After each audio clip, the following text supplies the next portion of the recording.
और ये बाबा साहब डॉक्टर भीमराव अंबेडकर जी का संविधान है जो भारत में लागू होता है। मौजूदा मोदी सरकार के द्वारा जमीनों को कब्जा करके अडानी को देना, निश्चित रूप से विरोध करेंगे। तू कौन मैं खामखा, संविधान में दिए गए अधिकार को छीनना चाहते हैं। देखिए, संविधान की धारा 26 है जो धार्मिक स्वतंत्रता की आजादी देता है, और ये बाबा साहब डॉक्टर भीमराव अंबेडकर जी का संविधान है जो भारत में लागू होता है। और उस संविधान में लिखा है कि धार्मिक संस्थाओं के प्रबंधन में कोई भी हस्तक्षेप सरकार का नहीं होगा। वो चाहे मंदिर हो, चाहे मस्जिद हो, चाहे गुरुद्वारा हो, चाहे चर्च हो। लेकिन ये जो कोशिश की जा रही है मौजूदा मोदी सरकार के द्वारा, इस कोशिश के पीछे एकमात्र मंशा है जमीनों को कब्जा करके अडानी को देना। ये अपने दोस्त अडानी को जमीनें देने के लिए ये बिल लाया जा रहा है। इस बिल के पीछे मकसद है एकमात्र, अपने दोस्तों को पूरे देश में जमीनें वक्फ बोर्ड की कब्जा करो और दो। वक्फ बोर्ड की जमीनें कब्जा हो जाएं तो गुरुद्वारे की जमीनें देश भर में कब्जा होंगी और दोस्तों को दी जाएंगी। फिर चर्चों की जमीनें कब्जा होंगी और दोस्तों को दी जाएंगी।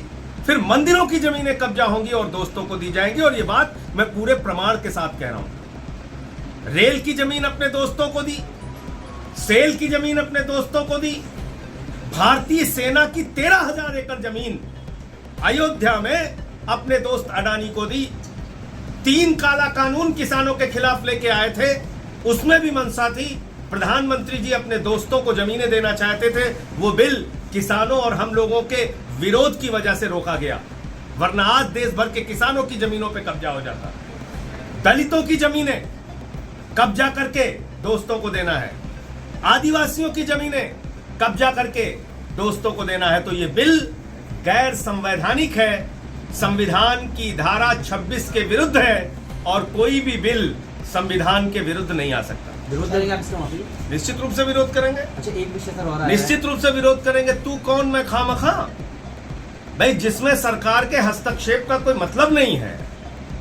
आप उन धार्मिक कार्यों में, धार्मिक संस्थाओं में हस्तक्षेप कर रहे हैं। कल को आप मंदिरों की जमीनें कब्जा करेंगे, गुरुद्वारों की जमीनें आप कब्जा करेंगे, चर्चों की जमीनें कब्जा करेंगे। तो जो भारत के संविधान की धारा 26 कहती है, जिसमें धार्मिक संस्थाओं के प्रबंधन की स्वतंत्रता है, धार्मिक अपने सभी कार्यों को अपने धर्म के मुताबिक संपादित करने की स्वतंत्रता है, उसका क्या होगा? उस संविधान के अधिकार का क्या होगा? आप भारत के संविधान में दिए गए अधिकार को छीनना चाहते हैं, इसलिए इसका विरोध करेंगे। एक दूसरा मुद्दा, आतिशी जो आपकी मंत्री है, उन्होंने इन्फॉर्मेशन पब्लिक डिपार्टमेंट के सेक्रेटरी और डायरेक्टर को शो कॉल नोटिस किया कि 15 अगस्त को जो विज्ञापन छपा उसमें सीएम की फोटो नहीं है। आज की तारीख में दिल्ली के मुख्यमंत्री कौन हैं? श्री अरविंद केजरीवाल जी। मुख्यमंत्री जी की फोटो क्यों नहीं है? ये प्रश्न पूछना क्या कोई गुनाह है, कोई गलती है क्या? तो ठीक किया आतिशी जी ने। आपके खिलाफ नॉन अवेलेबल वारंट जारी किया गया था, आप हाई कोर्ट में भी गए हैं। वो हाई कोर्ट से उस पे सरेंडर करने से स्टे दिया है और आज मामले की सुनवाई। सर, डॉक्टर्स वाला जो मामला चल रहा है, आज डॉक्टर्स फिर आंखें लगाकर बैठे हैं कि सुप्रीम कोर्ट से कुछ और बड़ी राहत उन्हें। डॉक्टर्स देखिए, देश भर में डॉक्टरों की सुरक्षा के लिए एक मजबूत कानून बनना चाहिए। नंबर 1, कोलकाता की घटना सीबीआई के पास है। वो घटना देश को शर्मसार करने वाली घटना है। उस घटना को फास्ट ट्रैक कोर्ट में चलाकर और सीबीआई जल्द ही सारे सबूत फास्ट ट्रैक कोर्ट के सामने रखे, और जो इसके मुख्य आरोपी हैं, गुनहगार हैं, दरिंदे हैं, उनको सख्त से सख्त सजा हो। सब्सक्राइब करें साम टीवी, क्योंकि हम आ गए हैं अब आपके बीच।